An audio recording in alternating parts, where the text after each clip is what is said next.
มาไปจักหมองอยู่บ้านนี้โอ้เพื่อนพอนี่บ่ได้มีดินมีเฮือนเป็นของตัวเองบ่ซะบ่แต่อยู่พุ่นก็อยู่นำเมียบ่พ่อแม่ตายหายเบิดเลยตั้งแต่พ่อแม่ตายเลยขายเบิดเจ้าบ่ขายบ่แล้วเพิ่นบ่แล้วขายเพิ่นขายอันแต่พุ่นขายแต่เพิ่นบ่ทันเสียพุ่นแหละทำบ่ขายปัวเพิ่นแหละโดยแล้วพรชื่อหยังนี่เจ้าชื่อไผพอไผอายุจักปีแล้ว52ปี52ดังไฟก็ดังอยู่นี่เลยบ่ดังนี่แหละดิเบิ่งได้พี่น้อง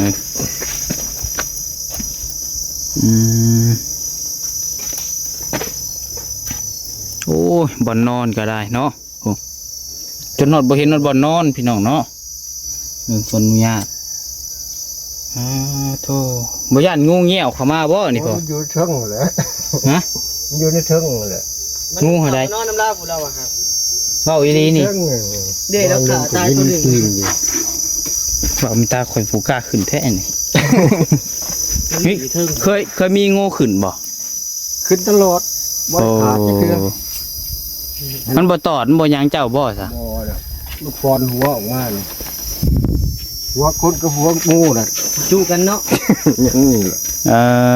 ไปเบิ่งพวกขาดบ่ผู้เฒ่าจนสิหักแล้วพี่น้องเนาะถือว่านักแฮงพี่น้อง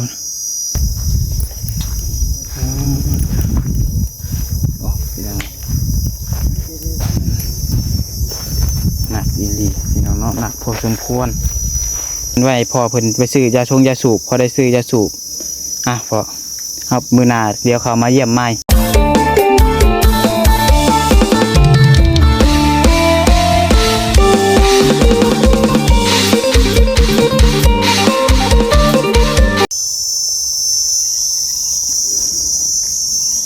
พี่น้องเนาะโธ่เปิดพาเพิ่นมาก็อยู่ในป่าในดงบัดนี้พี่น้องเนาะสวนหยังอันนี้พี่น้องเนาะสวนหมักมี่หมักหยังบ่มะม่วงบ่พี่น้องเนาะโอ้นี่ต้นหมักมี่หมักม่วงพี่น้องเอ้ยโธ่โอ้นี่จักเสียงเนาะโอ้หมักมี่เต็มเลยสวนหมักมี่นี่พี่น้องเนาะปินมาทางนี้ก็เป็นสวนมันพี่น้องเนาะโอ้เดี๋ยวมักมียุ่งกระลายพี่น้องเนาะพี่น้องเลยคนดึงเบิดกราบทักทายเบิ่งแป๊บหนึ่งพี่น้องเนาะ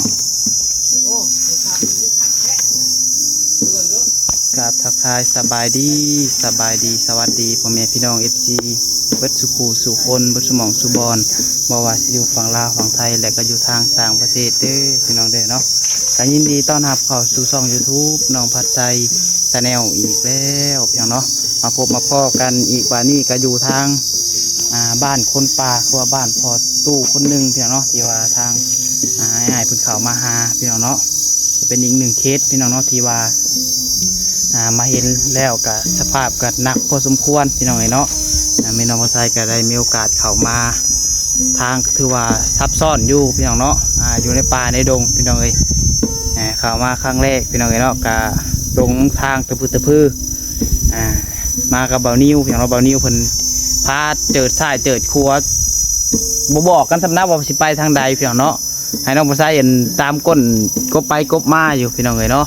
ก็คือเราเพิ่นนั่นสิรินนั่นยังบ่วะเนาะ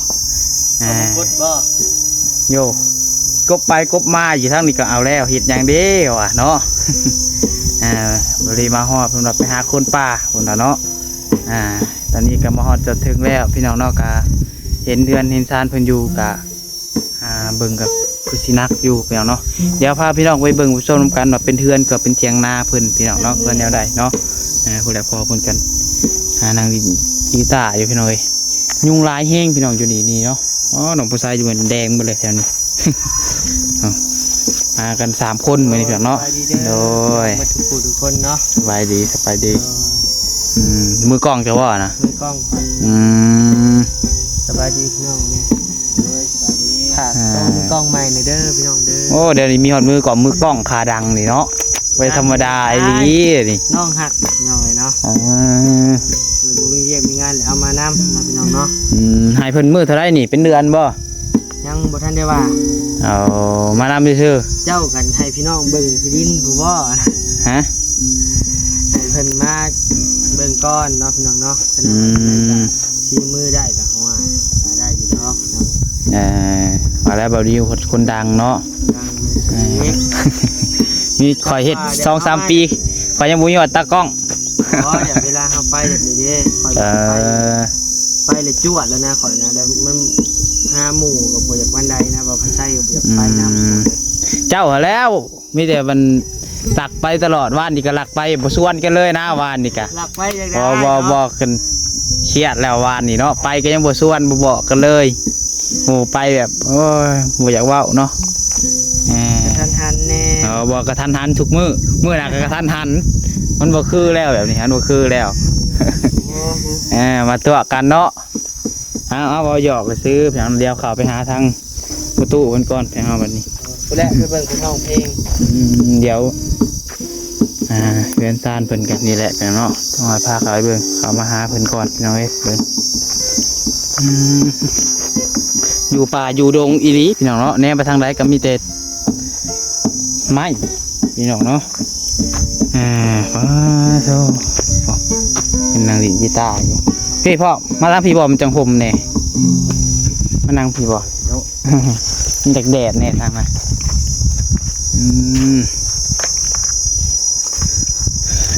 พี่หน้าทางไหนก็ได้ ยกเมื่อเลย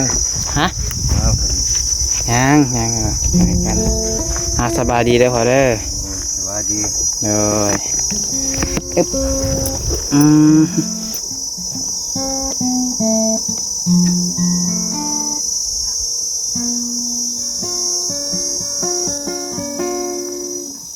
โอ้มักเล่นกีตาร์บ่บอก มากลิ่น เบิกแจ้งอยู่บ่พี่น้องนะกันตอบรถตะเวนบ่ ฮะ ตอบรถตะเวน ได้อยู่โอเค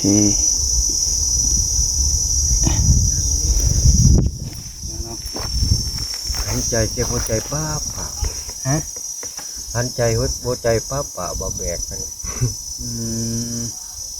แบก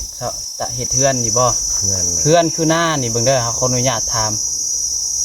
เป็นอันนี้นี่เป็นดินเจ้าว่าจะมาอยู่ บ่เลยขออยู่น้องพระเจ้า มาขออยู่น้ำเขา มุ้ยหมองอยู่เลย โอ้ดินนี่ก็บ่ได้แม่นดินเจ้าเองเนาะ หมอง อ๋ออันเมื่อก่อนพออยู่ทางไรสะเล่าให้ฟังนี่ ผู้แล้วอยู่เหนือพุ่น เป็นคนเหนือ ไปเอาเมียอยู่พุ่น โดย เลยโบถือต้องดองกันปากันเลยลงมาบ่ มาบ่จักแนวอยู่ไปขออยู่ในตะเกียงนางเขาเจ้าอะไรนี้ โดย ถ้าขึ้นมาขออยู่ได้นี่ แต่มาอยู่ป่าป่ะนี่ แน่นแหละ ตะกี้หาอยู่แถวไรสะตะกี้มันอยู่เพียงนา ได้นาเลยนาพี่น้องในเฮือนนั่นแหละเนาะบ่ทำบ่แม่นพี่น้องนะ บ่ถือกันบ่เมื่อก่อนนี่พ่อนี่แปลวเมียนอยู่แถวทางภาคเหนือพุ่น นั่นแหละ แต่เลิกล่ากันบ่ 10 กว่าปีก่อน แต่10 ปีขึ้นหลังโอ้ มาบ่จักหมองอยู่บัดนี้ โหเพื่อนพ่อนี่บ่ได้มีดินมีเฮือนเป็นของตัวเองบ่ซะ บ่ แต่อยู่พุ่นก็อยู่นำเมียบ่ พ่อแม่ตายหายเบิดเลย ตั้งแต่พ่อแม่ตายเลยขายเบิดเจ้าบ่ขาย บ่แล้วเพิ่นผู้แล้วขาย โอ้เพิ่นขายอันแต่พุ่น ขายแต่เพิ่นบ่ทันเสียผู้แล้ว เอา ทำบ่ขายปัวเพิ่นแหละ โดยแล้วพ่อชื่อหยังนี่เจ้า ชื่อไผ พ่อไผอายุจักปีแล้ว 52 ปี 52 นั่นแห โอ้ ละ ก็ไล่ๆกันกับไล่เรียกันกับลุงอาจพี่น้องเนาะลุงอาจจะ50พี่น้องเอ้ยพอเพิ่น52มาอยู่นี่ดนแล้วบ่ เพิ่นสิ4-5 ปีแหละ โอ้4-5 ปีแล้วมาอยู่นี่กะโอ้ตัวบ่ได้ธรรมดาได้นี่เนาะ อันตูบน้อยๆแล้วก็เฮ็ดเองบ่ เฮ็ดเองแหละ ตั้งแต่มาอยู่แรกๆเลย ช่องจูบที่ช่องแหละนี่ จูบที่ช่อง เป็นปีปลายหนึงพุกโฮมมึงพี่มันหักกลับ อืม เลยใหญ่มานี้ โอ้เมื่อก่อนนะจูบบอลโทมมังมี่ฮัน นั่นแหละ ตูบแรกแล้วมาอยู่ตูบที่สองตัวนี้เนาะ อืม แต่ตัวที่สามนี่กำลังสิเฮ็ดบ่ เด้อเพิ่นชื่อเครื่องมาให้เฮ็ด โอ้เทียนคือหลังที่กำลังเฮ็ดนี่เป็นนั่นผู้ใหญ่ทางยูทูบเบอร์คนมาเข้ามาซอยนี่บ่ นั่นแหละ อ่า เป็นชื่อเครื่องมาให้เฮ็ดเนาะ โดยคือเพิ่นนั่นซื้ออุปกรณ์มาให้เลยพอนี่เป็นคนลงมือเฮ็ดเองเบิดอืม เงินเพิ่นบ่ช่วยซะเหมือนกับอยู่ตุกเก่านี่แหละ เอา แต่เกี่ยมใหม่มันทำเงิน โดยไม้ตอกนี่มาแต่สมัย ใหม่อันนี้ โดย เอา ไม้ แล้ว ไม้ มี เดื แล้ อ ว นนี่แหละ เอาเบิดจะระบองในแถวนี่แหละ ขอเพิ่นบ่ ของในดินนี่แหละดินบนเฮาเช่าน่ะ ฮู้จักเพิ่นอยู่บ่เจ้าของดินที่จะอ จัก ยู่ กัน นี่ แล้ว เป็นพี่น้องกันบ่คือเป็น บ่แหละ คนฮู้จัก คน กั ใน น บ้าน แล้วเพิ่นให้เจ้าอยู่ ใกล้กันนะที่เก่าก็ได้ โอ้ ถ้าเจ้าก็บ่มีไผมี2คนเท่านั้นแหละในเฮือนก็ได้ อืม ถ้ามีแต่ผู้ชายเบิดช่องอันนั้นก็ โอ้แล้วเจ้าเลยคอนมาอยู่ที่ดินเพิ่น นั่นแหละ เป็นหยังคือเลือกมาอยู่ป่า หึ เป็นหยังคือเลือกมาอยู่ป่า เอาบ่มีหม่องอยู่เด้แหละ มีบอลอยู่ อืม อืม ถ้าบ่มาอยู่นี่สิอยู่เสียบัด เออคือมาอยู่นี่4-5 ปีแล้วพี่น้องเว้นเนาะฮักก็มาอยู่ได้พี่น้องเนาะอยู่ป่าอยู่ดงแบบนี้บ่ย่านบ่ บ่ได้ย่านซั่นแหละย่านแต่งูที่เข็บมื้อนั้นแหละ นั่นแหละ รอดน่ อ่าแต่ว่าพี่ช้างนางไม้นี่คือสิบ่ย่านแล้วเรื่องนั้นเนาะ ก็ยังสิย่างไว้จะช้ำ สิ่งที่ย่านนี่คืออันสิ่งที่มีชีวิตเนาะ อืม คืออันงูแง่วบ่คนบ่นั่นนี่เนาะตั้งแต่จะมาอยู่นี่กับมีบ่ว่าคนมาแต่ว่า นี่แหละ สิมาเฮ็ดนั่นเฮ็ดนี่ใส่นี่ นี่ อ๋อ นี่ก็บ่ได้ย่านเนาะ แบบว่าเครื่องของเสียนี่เจ้าแบบก็มีบ่แบบจะไปหันไปนี่ นี่แหละอันนี้แห้งหลาย อ๋อ หาเพิ่งเรียนก็บ่ได้ อืม แต่เขาหนึงเฮ็ดทิพย์ก็ยังบ่ยั่งพุ่นน่ะ ข้าวหนึงในติ๊บก็ยังเสีย อืม แนมบ่อยู่เฮือนน่ะโอ้อืม เขาขึ้นมาทางเขาลงพุทธ โอ้ทางนี้เดี๋ยวมันเป็นทางผ่านบ่คือว่าทางนั้นไปนา ทางผ่านมันก็สิลุมพุ่นเด้อบ่ครับรุดแล้วเบิดพุ่น ทางนี้ลงไปได้บ่ทางนี้เนี่ย มันหัวเขาตันได้เฮือนหลังเนี่ย โอ้ คล้ายๆนี่นะเดินนะเนี่ย โดย บังดอนน้อยๆนี่ดีกกบกนะแปดเบิดแหละเขตมันน่ะแปดเบิด โดย ไปเห็นแต่คนนอนมันจะคนเบิดเลยนอน อ้อมขามบริเวณนี่มันจะเทียงนาคนเบิดบ่ เพียงชนยาง อ๋อ เพื่อนเขา6-7ครอบครัว อืม เอาไปใช่เอาไปไม้ก่อนนะ บ่ได้แล้วคือนี่ก็พอลงมือเฮ็ดเองเลยแม่นบ่ เออ เฮ็ดผู้เดียวอีก ก็เฮ็ดได้อยู่นะถ้าจิไปรับจ้างเขาบ่กล้าไป อืม มันเจ็บอันนี้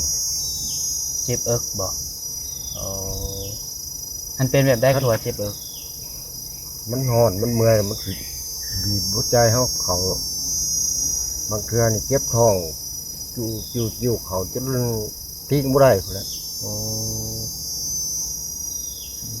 ถือไฟกับยางกำทางกับมันล่มลงเลยนะ อืม นอนมันหักเช่าเองมันหักพื้นแล้วก็คืนยางมา อืม คอยเฮ็ดแล้วเพียงคือกัน อันคือเจ้าหาบ่ได้มีโรคส่วนตัวหยังบ่ซะบ่มีพยาธิหยังบ่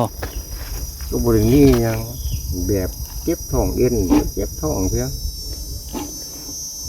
เคยไปกวดอยู่บ่ซะบ่ บ่ได้ไปกวดจักเทื่อ โอ้บ่เคยไปกวดแต่ว่าเจ็บมาบ่ได้นี่จนอยากล้มบ่ ลงก็บ่นพุ่นแหละ อืมเหมือนมีอันพยาธินั่นนี่บ่จัก มีแหละ แต่ว่าบ่เคยไปกวดเลยบ่ฮู้ แต่ขอทุญาตนำเขาทายเบานี่ก็จังแบบบ่ทันนั่น อืม เจ็บเขาก็มองโลด โอ้คะแนนแบบว่าเฮาอดนี่บ่อ๋อ โอ้ยเพื่อสิชุดนะ อืม มันจะออกน้อยๆนั่นออกก็ยุดจึกอืม ลีนห้องอยู่แล้วเดียวบ่ได้ง่ายหยัง เลยโอ้คืออันเมื่อก่อนนี่เจ้าบ่ได้ไปเฮ็ดเวียกเฮ็ดงานอยู่ไสบ่ซะ เตะบ่ได้ มันเป็นอะไร มันเจ็บอันนี้แหละ แต่ก่อนนี่ได้ซะแบบตอนอยู่นำเมียเฮ็ดเวียกเฮ็ดงานจังซะแต่จังบ่ได้เจ็บอันนี้นี่ เฮ็ดน้ำเพื่อนน้ำเพียงไปมื้อนั้นแหละเฮ็ดงาน ก่อสร้างบ่อ๋ออืมข้าวน้ำกินเจ้าก็มีอยู่บ่ซะข้าวกินนี่ บ่ได้มีแล้วจะเพิ่นเบาลี่และสื่อมาซอยมันน่ะ อ่า 10 โลนั่งอยู่3 โลบัด พอรีซื้อมา10 โล นั่นแหละ เมื่อก่อนนั้นตั้งแต่เจะมาอยู่แรกๆก็ได้ซะเอามาซะจากข้าวน้ำกิน หาไปนี่แหละแม่ไข่มดแดงเผาทานตัวเล็กตัวน้อย โอ้เอางานก็หาของป่าหารกินได้นี่เนาะหาธรรมชาติไป หาธรรมชาติไป อืม คันเฮาบ่ได้หา2 มื้อก็แม่นหมดแหละบ่ได้กินแค่นี้แล้วมันบ่มีจะเก็บ โดย เฮาบ่ได้ไปสิได้มาเฮ็ดอันนี้เนี่ย โอ้ บ่มีเงินซื้อเบิดยาสูบอยู่สูบยาว่านเขามารับเอาเขาเจ้าช่องกัน อืม เกิน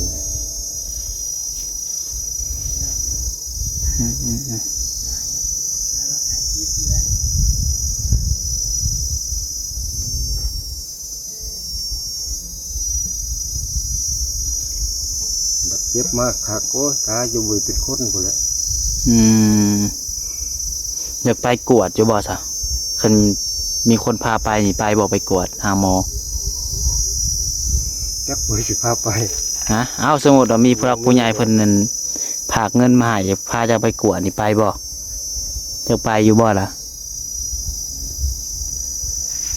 ไปกวดเช็คสุขภาพนี่แหละคันว่ามีโอกาส เมื่อยยางไปยางเขาเมื่อบ้านว่านนี่ก็เจ็บขึ้น อืม จุดเศร้ายืนอยู่ โดย รถก็ขี่บ่ได้ อืมใช่พาไปเบิ่งดูบ่อนเจ้าอยู่บ่อนเจ้านอนน่ะพอไปย่างอะไรพอเราจะให้เจ้าพาไปเบิ่งนี่ ลองโลดนะ พอเพิ่นพาไปเบิ่งนะพี่น้อง นี่ก็กาย2 ชั้นอยู่ได้ ย่างร้ายกับย่างไกลก็บ่ได้บ่ บ่ อืมมันเมื่อยเป็นวินบ่ เอาไปพร้อมบ่ที่ แต่ว่าเดี๋ยวนี้นี่ไปไกลก็บ่ได้แล้วอืมเบิ่งพี่น้องเอ้ยบอลเพิ่นอยู่เพิ่นนอนก็ได้ เฮิงให้เจ็บเขาเจ็บเขา อ๋อนอนก็นอนในนี่เลย ดังไฟก็ดังอยู่นี่เลยบ่ ดังนี่แหละดิ เบิ่งได้พี่น้องเอ้ยอืมโอ้ยบ่อนนอนก็ได้เนาะโอ้จนนอดบ่เห็นนอดบ่อนนอนพี่น้องเนาะเบิ่งคนอนุญาตโธ่บ่ย่านงูเงี้ยวเข้ามาบ่นี่พ่อ อยู่เทิงแหละ ฮะ อยู่ในเทิงแหละ งูเท่าใด นอนน้ำลาผู้เราอะครับ เว้าอีหลีนี่ เทิง เด้แล้วขาตายคนหนึ่ง อยู่ เว้ามีตาข่อยผู้กล้าขึ้นแท้นี่ นี่ เทิง เคยมีงูขึ้นบ่ ขึ้นตลอดบ่ขาดจะเทื่อ มันบ่ตอดมันบ่หยังเจ้าบ่ซะ บ่ล่ะลูกฟอนหัวออกมาเลยหัวคนกับหัวงูน่ะ จูกันเนาะ อย่างนี้แหละ เออ ตีมาก็ช่วยมันก็เยอะชื่ออยู่ อืม โอ้ยว่ากระโพดเนาะ โอ้ ว่ะไม่ได้แต่แนวว่ากันบุญกับมึงกะไปซะแหละ อืมอืม นี่มือนั่นก็นางพาชนทานที่ดัง โดย มาเอาที่ขึ้นตัวนี้ อืม กำลังย่อคอขึ้นนี่เห็นเขายังกระดูกมันขาด งูยังอ่ะนะ จักงูเพียงหลังกลม โอ้ใหญ่เติบบ่ มันจะเป็นการดำการขาว อืม การเหลืองบูเมียนดอกบักไงนึง ประมาณซ้ำใดเนี่ย ถ้าเดกระดูกมันน่ะหุนทาง แล้วขามันตายในคุณทางฮะ เออ ไม่ได้ช่องโตกับพังหันก็ไม่ อืมโอ้อันตรายได้นี่ ห เนาะ วกมากก็โดดออกรถ เออ มันก็โดดออกคือกัน มันก็ย่านเจ้าก็ย่านมัน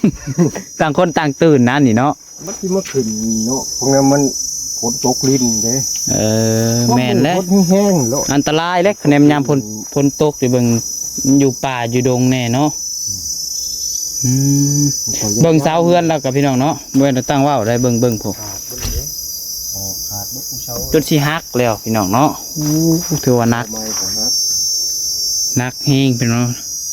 บักมี่นี่พอได้กินอยู่บ่พอ เอาเลยแหล้วก็อยากเลือก ว่ามัน กิน กิ แล้ว นได้อยู่บ่ กินได้อยู่เขากินอยู่ เจ้าบ่ได้กิน น้ำกิน เจ็บท้อง น้ำกินนี่เจ้ามาใช่สะ เขามาเอาในบ้าน เออ เอาน้ำก๊อกเลย น้ำอาบน้ำหยังเด้ ย่ำนี่โต๊ะเอาน้ำพ้นนี่แหละดิ อืมอาบน้ำพลน้ำหยังไปเนาะโอ้ อาบกับเวลาดอกนี่บางเถื่อเต็มกระเดือกคือเคี้ยวนั่น อาบสำนัก ช่องเถื่อสามเถื่อพอ เออ อาบฉะนั้นกับไม่แห้งได้ขนาดเลยอาบ คือว่าแล้วเนาะเล็ดนั่น กลัวเขาบริอาบมันก็เหงา อืมเท่าพี่น้องเบิ่งเข้ามาคือว่าเป็นอีกหนึ่งเคสที่ว่านักพอสมควรพี่น้องเนาะ เห็นบ่ตัว เท่าที่น้องพอไซเคยเจอมาพี่น้องเอ้ยป้าเบิ่งยางมองเบิ่งเรือนจานเราอันนี้นี่สงสัยเป็นพากระจาดที่ทางง่ายๆไปซื้อมาให้อันนี้พี่น้องเนาะ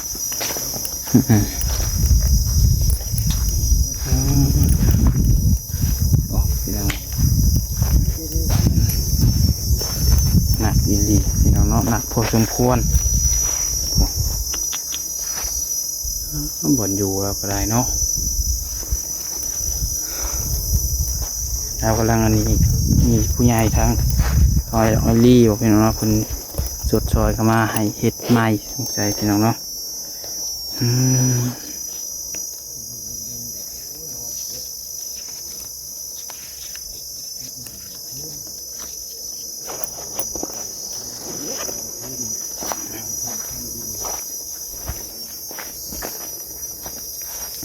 นี่พี่น้องเนาะเธอ